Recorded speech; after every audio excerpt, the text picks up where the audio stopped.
Uh-oh. Well, hello, everybody. This is a live look outside of Rochester right now. Let's come right back out to me, which is, let's see. A good way to start here. 1 second. I don't know how that happened, but there we go. I'm Kelsey Marier, your host and producer for Morning Pulse. Thanks for joining me here on Tuesday morning at 8:30. Sorry about that.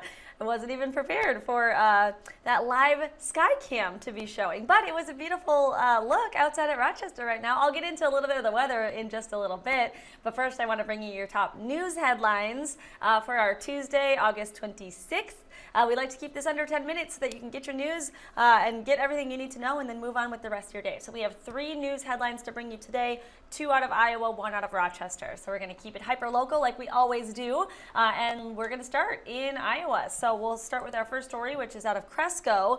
We're talking about a suspect that is still at large in that northeast Iowa community this morning after a burglary and an attempted burglary at the same home. Both of these happened within 48 hours of each other. Which is crazy. So the first, around 3:05 Saturday morning, officers were called to a home on First Avenue East, that was in Cresco, for a report of a forced burglary.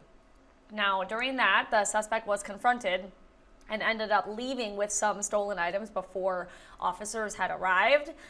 So then, less than 48 hours later, 2:25 Monday morning, police responded to the same address for now an attempted burglary that was in progress that was happening, with the suspect failing to actually get inside of that same home. Authorities do say that the homeowner there was hurt after some sort of accidental discharge of a firearm, causing a wound to themselves. So we want to make sure that you know about that. But unfortunately, we don't have a full description of the suspect at this time, but we do know that these 2 burglaries happened at the same home within 48 hours of each other. Why is that significant? Because earlier this month, KTTC was reporting a string of thefts and burglaries that was taking place on the east side of Cresco since early July, all of those happening also during the early morning hours. Right now, no word if there's any link between any and all of these, but it is a little suspicious. And right now, because of the last 2 burglaries or attempted burglaries that happened over the weekend and yesterday, is why we're bringing this to your attention. So if you saw anything, know anything, or have any information related to at least these recent thefts, you are asked to call Cresco Police immediately. Our next story is also in Iowa, our second Morning Pulse news headline. A jury selection is currently underway now in Winneshiek County for this man on your screen. He is charged in the death of a missing Iowa teen. His name is James Bachmersky. He is charged with second-degree murder in the death of 15-year-old Jade Colvin. This is a story we have been covering, and now the newest information in this story is that jury selection is happening for this trial. Investigators say that this man and the 15-year-old girl had been messaging for weeks before he ended up paying to bring Colvin to his home in Decorah, Iowa. This was back in March of 2017.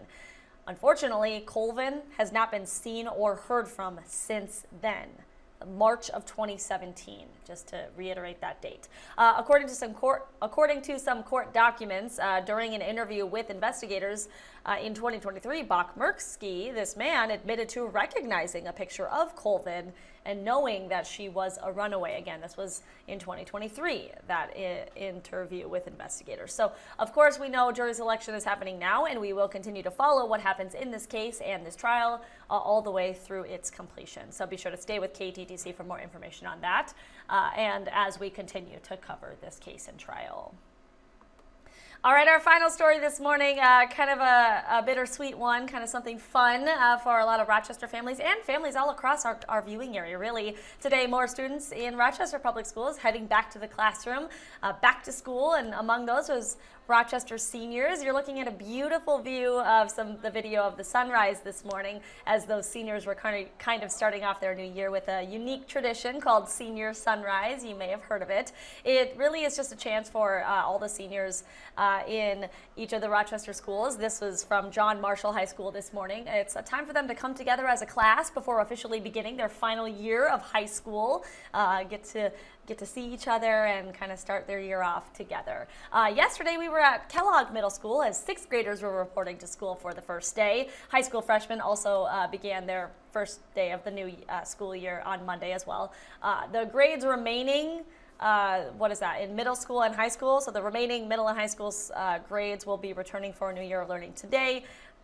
And then tomorrow, we know that elementary schools are getting their turn to return to class. So kind of this, it's a rollout of days, you could say, for schools and kids going back to class, which can help in many ways. But yeah, it's just an exciting time for kids all over Southeast Minnesota and Northeast Iowa heading back to class this week or next week or anything like that. It's a busy time, and it's getting back into the back-to-school routine.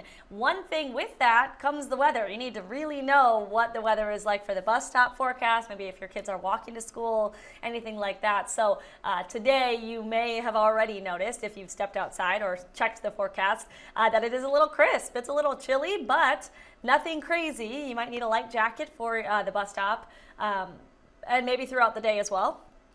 For your kids out at the school, out going to school. Otherwise, you might need one as well.